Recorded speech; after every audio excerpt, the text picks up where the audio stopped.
Bueno, entonces, para poder entender cómo se consolidan los elementos del Estado en relación de dependencia con el imperialismo británico, tenemos que tomar como hito Caseros y Pavón. En la batalla de Caseros, en 1852, Urquiza, que viene del federalismo y que en realidad era no solo del mismo sector, sino de la misma extracción social, porque eran los industriales de la época junto con Rosas, Urquizas y Rosas, que eran los que tenían los saladeros, digamos el mayor desarrollo industrial de la época, mientras Marx escribía El Capital en Europa y hablaba de las fuerzas productivas, del nivel de desarrollo de las fuerzas productivas europeas, acá la mayor industria que había eran los saladeros. Digo esto para cuando se pretenden traspolar las teorías marxistas de...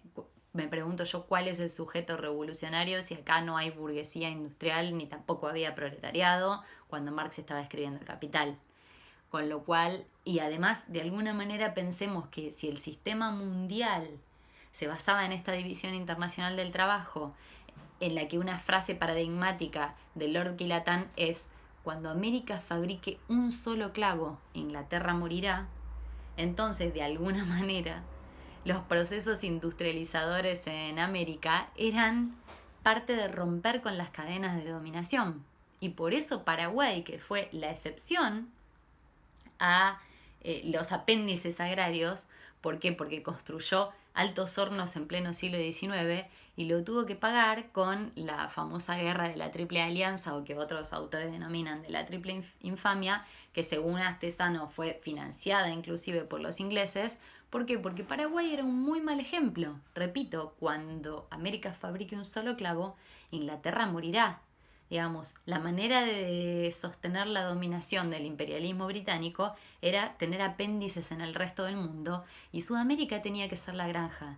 Si Sudamérica se industrializaba, rompía con ese orden económico mundial, rompía con la vanguardia industrializadora de América y hacía un camino autónomo que no le permitía al imperialismo británico sostenerse como potencia central. ¿Se entiende? Lo mismo que para Inglaterra defender el comercio o perecer. Esta división internacional del trabajo tenía como bandera fundamental el libre comercio, un libre comercio que en realidad era de fronteras inglesas para afuera, porque ustedes se imaginan naves argentinas navegando ríos internos ingleses para depositar productos primarios. Bueno, eso fue de alguna manera lo que le cobraban a Rosas.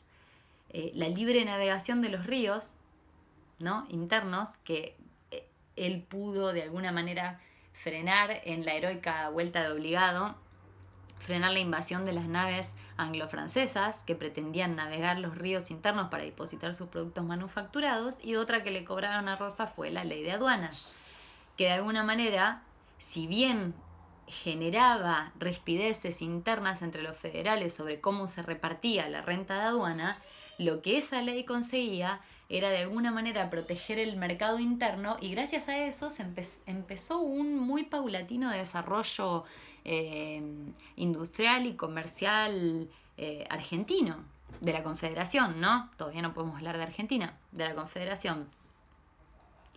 Con lo cual, de alguna manera, era imperdonable Rosas para el imperialismo británico, igual que fue imperdonable el Paraguay de los Altos Hornos, porque de hecho las oligarquías de Brasil, Uruguay y Argentina, con Mitre a la cabeza, lo que hicieron cuando triunfaron en la guerra de la Triple Infamia fue no apropiarse de esa industria, no apropiarse de esos altos hornos, sino directamente destruirlos. Porque en lugar de América, repito, esas oligarquías estaban, o élites nativas, estaban asociadas al negocio del imperialismo. Con lo cual, de alguna manera, garantizaban el orden mundial, garantizaban que América en general, a través de la fragmentación en las distintas patrias chicas y del aislamiento de cada uno de esos mercados entre sí, todos subordinados al imperialismo británico, se ajusten a las necesidades económicas británicas, que lo que necesitaba era ninguna competencia industrial, sino al revés, apéndices que le aseguren las materias primas a muy bajo costo y que le aseguren la importación de los productos manufacturados. Pensemos que acá se importaba absolutamente todo, y con Norbert siempre recordamos algo que dice Marcelo, que es que hasta inclusive las bombachas de campo, la que hoy se utilizan como un símbolo del gaucho argentino, en realidad son producción inglesa, que en realidad es el ejército, el uniforme militar del ejército turco, que son sobrantes ingleses de la guerra de Crimea.